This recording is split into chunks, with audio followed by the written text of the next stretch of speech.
Muy buenos días, chicos. Esperando que ustedes se encuentren bien en casa y que estén cumpliendo con la cuarentena dictada por el gobierno. Vamos a continuar con la clase de literatura y para ello nos toca el clasicismo latino. Ahora, ya hemos visto lo que es la literatura griega, tanto en su inicio como en su apogeo. Este de acá ya ocurre el declive con la conquista de Roma y se le va a llamar clasicismo latino.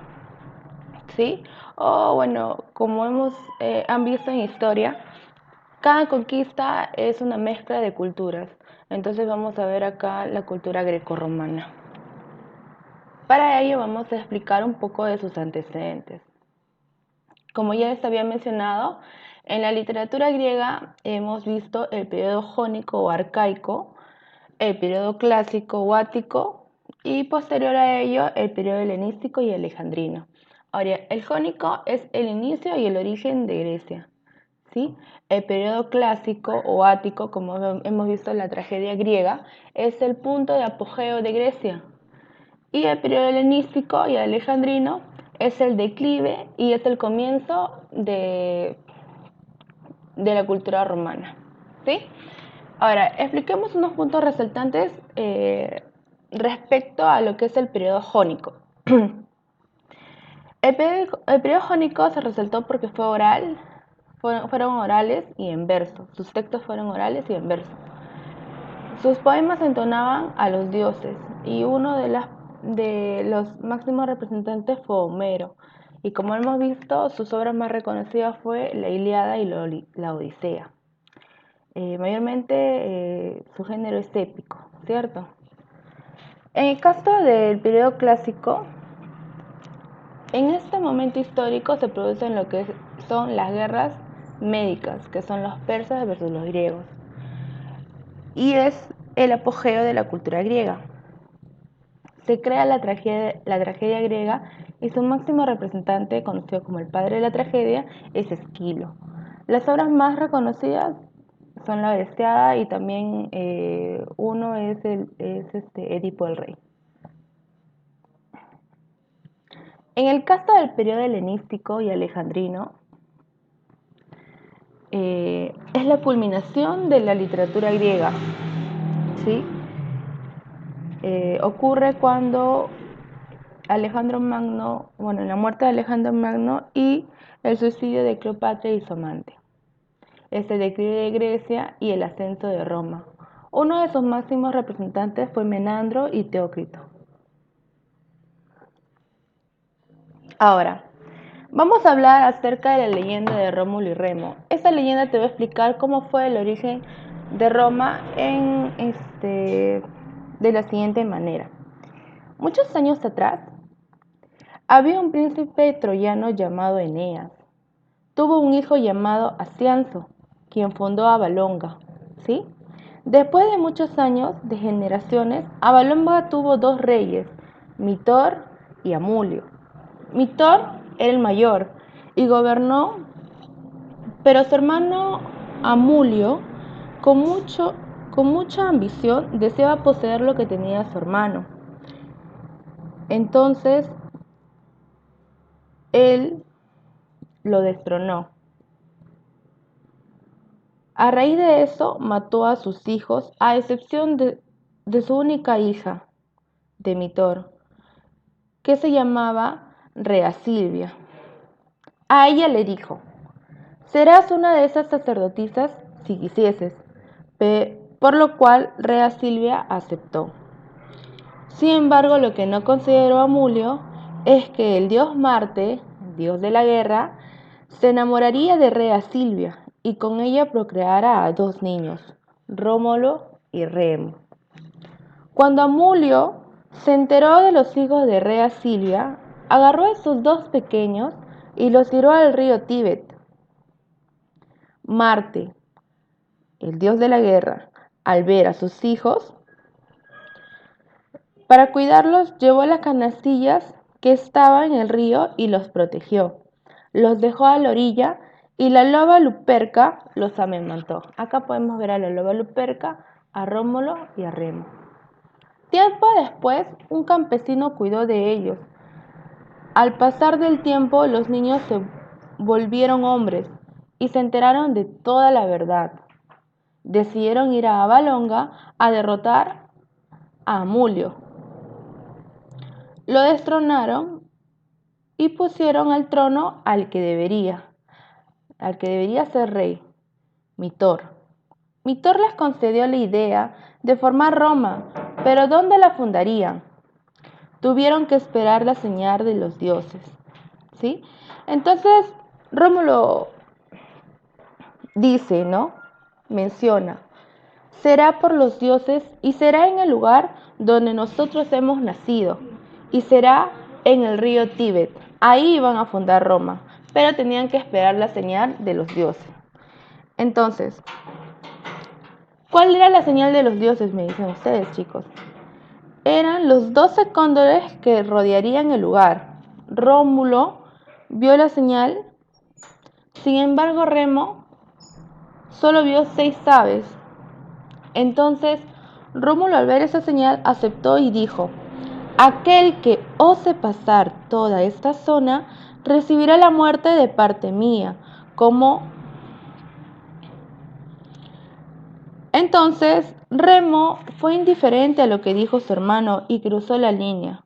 Rómulo, sin pensarlo 2 veces, mató a su hermano, convirtiéndose en el fundador de Roma. Esa es la leyenda de Rómulo y Roma, cómo se originó el Imperio Romano, ¿sí?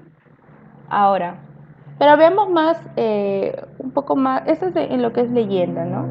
Pero veamos en lo que es historia, ¿sí? ¿Cómo surge Roma?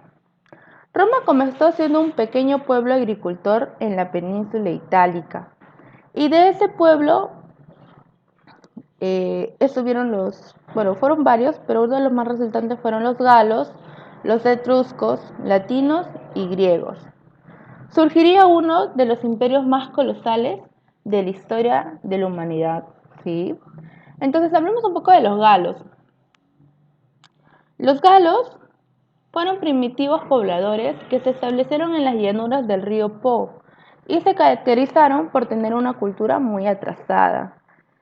Los etruscos, segundo grupo de pobladores, se asentaron en la zona meridional de la península, entre los ríos Tíber y Arno. Este pueblo se caracterizó por tener conocimientos muy avanzados en la industria y el comercio. Los latinos fueron el tercer grupo de aborígenes, residieron en la Italia central. Estos asimilaron la cultura de los griegos y etruscos. Por último, tenemos a los griegos, que se ubicaron en la región de Grecia Magna, donde florecieron importantes ciudades como Nápoles, Cuma y Tarento. Roma, con el transcurrir del tiempo, establecerá 3 formas de gobierno: la monarquía, la república y el imperio. Y acá vamos a ver el inicio también de su apogeo y su declive, ¿sí? Toda cultura inicia, tiene su apogeo y al final declive, ¿sí? Pero siempre deja aportes importantes para la cultura. Continuando, vamos a ver lo que es el contexto histórico. ¿Qué aporte deja Grecia a Roma para que ésta siga continuando, ésta sea reabsorbida y mejorada? ¿Sí? Acá podemos ver el Palacio de Atenas, que, como decimos, Grecia fue un aporte importante para Roma. Entonces podemos ver la similitud, ¿no?, que puedan tener semejanza en cuanto a lo que es estas 2 estructuras y el Coliseo romano, ¿sí? Entonces, la cultura romana surge como reflejo de la cultura griega. Se establece su predominio absoluto entre el 200 al 188 a.C. Roma se pone en contacto con la civilización oriental y Grecia deja de ser mito, ¿sí? La política de Roma se convirtió en república, etapa de mayor resplendor, su mayor apogeo, formando un imperio inmenso y poderoso. En este último periodo, la literatura alcanza su edad de oro. y lo vamos a ver a continuación en sus etapas. Características. ¿Cuáles fueron las características de este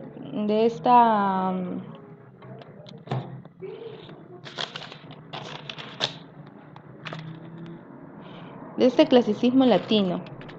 ¿Cuáles fueron? Fueron las siguientes. Recibió una fuerte influencia de la literatura griega, ¿sí? Hemos dicho que ha dejado varios aportes Grecia para Roma. Se le considera como una prolongación de la literatura griega, pero revitalizada con la energía y la lengua joven del pueblo romano. La lengua de expresión literaria fue el latín, hemos dicho. Sobre el afán práctico y utilitario, vamos a definir, ustedes me dicen, pero ¿por qué utilitario, Miss? Bueno, porque ellos buscan siempre un fin, una utilidad, ¿sí? En este caso, el emperador César Augusto lo buscó por mucho tiempo. Quería demostrar que la Roma, tenía una ascendencia de dioses. Y eso fue demostrado gracias a sus grandes literarios, como lo vamos a ver más adelante, Ovidio, Virgilio y Horacio. Acá podemos ver a César Augusto. Entonces, vamos a desarrollar los 3 periodos de Roma: arcaico, clásico y decadencia, su declive. En el caso del arcaico, ya hemos hablado un poquito acerca de la fundación de Roma, su dinastía tanto latina como etrusca, ¿no? Los primeros pobladores primitivos. Y respecto a sus representantes, en el género épico vamos a encontrar a Livio, a Nevio y a Enio. Una de sus obras en lo que es Livio tradujo la Odisea. Nevio fue a la Primera Guerra Púnica y Enio los Anales. En género lírico vamos a encontrar a Plauto y Terencio. Plauto con Anfitrión y Terencio con la Andriana. En el género narrativo vamos a encontrar a Catón con Orígenes, ¿sí? En el periodo clásico vamos a encontrar 2 periodos, tanto de Cicerón como en el periodo de Augusto, ¿sí? O gobierno de Cicerón y gobierno de Augusto. Ahora, para el gobierno de Cicerón vamos a encontrar el género narrativo, a Cicerón y Julio César. Cicerón como los Filipicas y Julio César como comentario de la guerra de las Galias, ¿sí? En el periodo de Augusto vamos a encontrar 2 géneros, épico y lírico. Aquí, como digo, César Augusto se le reconoce mucho porque justo en esta etapa, en este periodo, la literatura marca un ascenso inmenso. Se puede decir que es el apogeo de Roma respecto a la literatura. Y vamos a ver el género épico con Virgilio, un gran exponente, y vamos a ver su obra, la Eneida. También en el género lírico vamos a ver a Horacio y Ovidio, con epístolas y el arte de amar. En el declive o decadencia vamos a ver la desintegración de invasiones bárbaras. Roma fue invadida por los bárbaros. Y para ello veremos 2 géneros, el género lírico y el género narrativo. Ahora, el género lírico vamos a encontrar a Juvenal con vocación satírica. Y en el género narrativo a Petronio con el Satiricón y Fedro con 90 fábulas. Antes de pasar a lo que es los periodos del clasicismo latino, vamos a ver un poquito de su religión, ¿sí?